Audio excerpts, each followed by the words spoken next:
Hi, everyone. I'm a second son. I'm not embarrassed about it. After all, my older brother always left a good impression on the teachers that he had.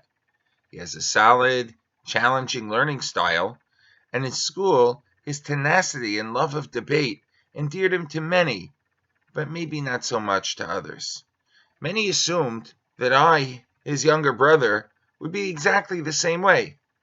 I didn't mind too much because, on the whole, either the teachers saw us individually or didn't do too well with me. But one instance sticks out in my mind today. I had just started in a brand new yeshiva and had the opportunity to meet the Rosh HaYeshiva along with all the other new students. Each student went to greet this great man, and he had a unique comment for each of us. When my turn came, I gave him my name, and he asked me, "Nu, so which Schwartz are you?" I tried to describe myself, where I came from, which yeshiva I had come from, but I realized that my good friend, whose last name was also Schwartz, well, quite frankly, he had the same credentials as me. Suddenly, the Rosh Yeshiva looked at me and he said, "Haim ata ach shel Yankee? Are you Yankee's brother?" And when I responded in the affirmative, he told me that if he ever asks my name, I should tell him, "Ani ach shel Yankee. I'm Yankee's brother." I thought he was just kidding. After all, I had my own name. So why tell me that my name is Ach Shel Yankee? But the next Friday night, when we went to wish him a good Shabbos, he asked me my name. I told him. And when he looked confused again, he stopped and he yelled at me, "Wait a second. Didn't I ever tell you that if I ever ask your name, you're supposed to say, Ani ha'ach shel Yankee, that I'm Yankee's brother?" See, I find myself thinking about this on Shabbos morning, this coming Shabbos, because this Shabbos we spend a lot of time talking about names, especially those of Yaakov Avinu. Because this morning, Yaakov Avinu's name gets changed. First, after battling the angel all night long, Yaakov asks for a bracha as part of the angels conceding to him. And in place of a bracha, the angel changes Yaakov's name and calls him Yisrael. By the time the parsha is over, Hashem too appears to Yaakov and confirms that name change. Why is this acceptable to change to Yaakov? Why is instead of a bracha, is it acceptable to just simply change a name? And of what value is a name change to begin with? Moreover, we find that Yaakov Avinu's name change is not permanent, as others whose names were changed. We continue to call Yaakov Avinu Yaakov. We're doing it right now. And we ought to contrast that, say, with Avraham Avinu or Sarah Imenu, both of whom were known by other names earlier. Avraham was called Avram, and Sarah was called Sarai. But once their names were switched, we no longer refer to them by their old names. In fact, the Gemara in Brachos tells us that Kore Avraham Avram over V'aseh, that somebody who refers to Avram Avinu as Avram violates a mitzvah. He violates a mitzvah in the Torah. Why is the same not true in regard to Yaakov Avinu? Now, there are many approaches that shed light on the dilemma. This morning, I'd like to compare and contrast three of them. The first approach I'd like to focus on is that of the Or HaChaim HaKadosh.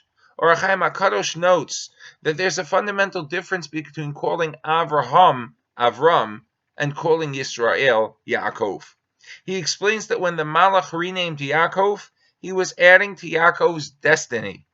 Noting that a person's name identifies the person's mission in life, Or HaChaim explains that Yaakov was endowed with a destiny in the Yaakov realm. Perhaps it was the fact that he was Ishtam, Yoshev Oalim. Perhaps it was something else, but it was a personal, individual destiny. Adding the name Yisrael gave Yaakov an additional level of focus. No longer would Yaakov be just the individual with individual striving. He would be Yisrael.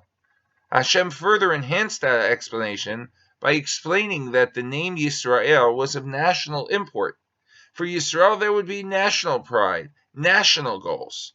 That's very different than taking a person named Avram and referring to him as Avraham, wherein the name was just an upgrade. Adding the Hey was an upgrade to the destiny of Avram. When you take one's name and remove the upgrade, you're merely picking on the person and insulting him. That, the Gemara tells us, is Asur. Yaakov and Yisrael. It's about two destinies within the same person, individual destiny versus national destiny, and hence the first approach. The Sanzer Rav, the author of the Divrei Chaim, offers a second suggestion that's no less compelling.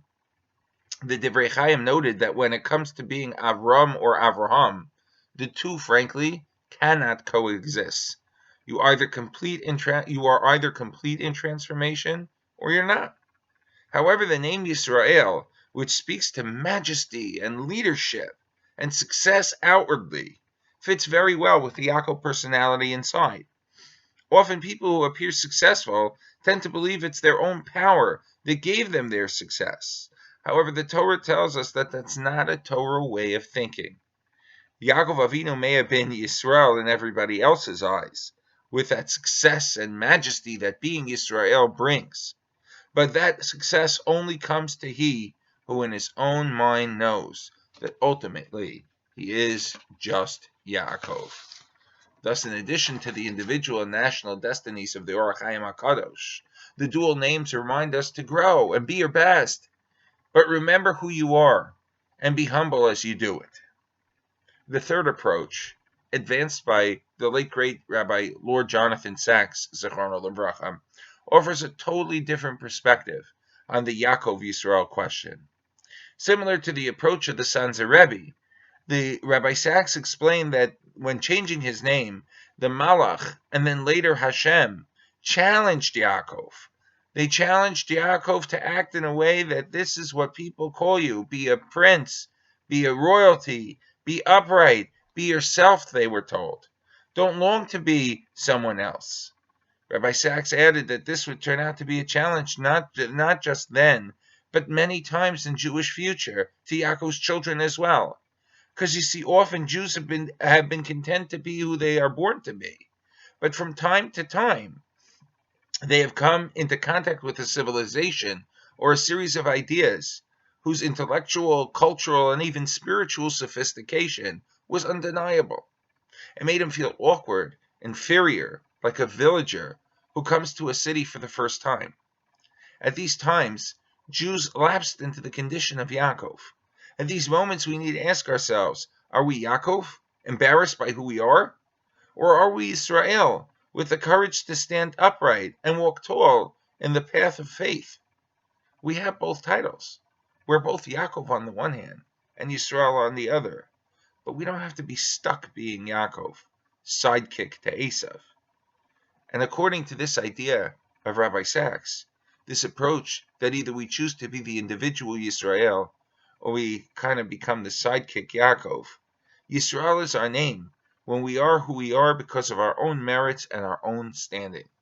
When we are who we are only because of those around us, be they big brothers, prior family members, or where we find ourselves, we are small and we are underdeveloped. In these moments, we're hanging on to somebody else's coattails or their heels, just like Yaakov did. Hashem wanted Yaakov to change that style. This Shabbos, we're going to have the honor and privilege as we join my dear friend Josh Sinkfer in the celebration of his bar mitzvah.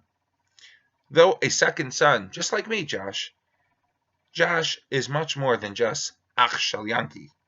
He's a quality guy who can be counted on in his own humble way to be helpful, energetic, friendly, and enjoyable. Josh is a leader among his friends because he sees his life mission with just frankly two lenses.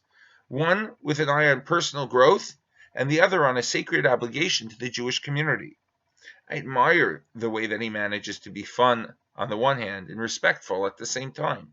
It isn't always easy, but Josh, you seem to figure it out, quite frankly, seamlessly. It's a very fine quality that will take you many places in the future. And while Orach Chaim HaKadosh, Divrei Chaim, and even Rabbi Sachs all note the power of the individual as distinct of where they come from, one does not develop destiny, ideals, or purpose if one doesn't learn it from somewhere. And Baruch Hashem, for our community, that destiny has been found in the Sing for Home. Josh, your mother, Malki, not only dotes on you and your siblings, leaving no stone unturned in efforts to have you grow up to be the best kids that you can be. She has brought that same care and excitement for each student to her classroom. And now to the Special Services Department at JEC, where she makes sure that each child can know and identify the Yisrael in him or her, and to capitalize on it for the betterment of Am Yisrael. And your father? What can I say? As a rabbi, your father is a Rav's dream. He's a cool with it guy who can be called upon in a pinch to daven, even on the Yamim Noraim, even with a 3-day notice, to lane, to give a regular shir. I count him he's so special that to me, he's a regular part of our Daf Yomi crew. He steps in to cover a gap or a need or even a good pick-me-up. But he always does so with the sincerest humility. Your father, Benji, like your mother, believes that everyone should see the Yisrael of our nations. But remember that we only get there by being motivated, but from humble Yaakovs. And my bracha to you and your siblings is that you learn from their example and bring them and us much nachas in your efforts.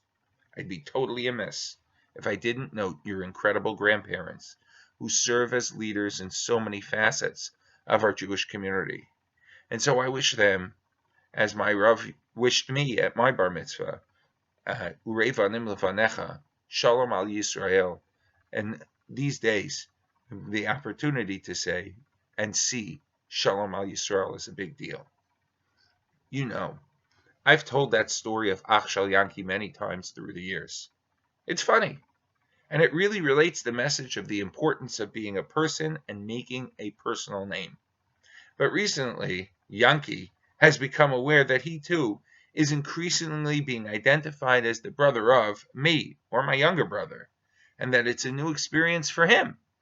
But as in the Yaakov of old, whose name change opened vast new opportunities that blessed with so much more, we too, not only as Achei or Bnei Yaakov, but rather as Bnei Yisrael with national destiny shared by individuals with personal talents and personal humility, proud to be standing on our own feet, we've proven that we can make a name for ourselves and defeat any obstacle, person, nation, or otherwise, in the process of our own growth, batuchal, and we can be successful in doing so.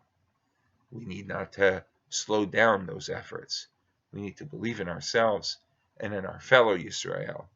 And remember, Vatuchal, we will be successful. Shabbat Shalom to all.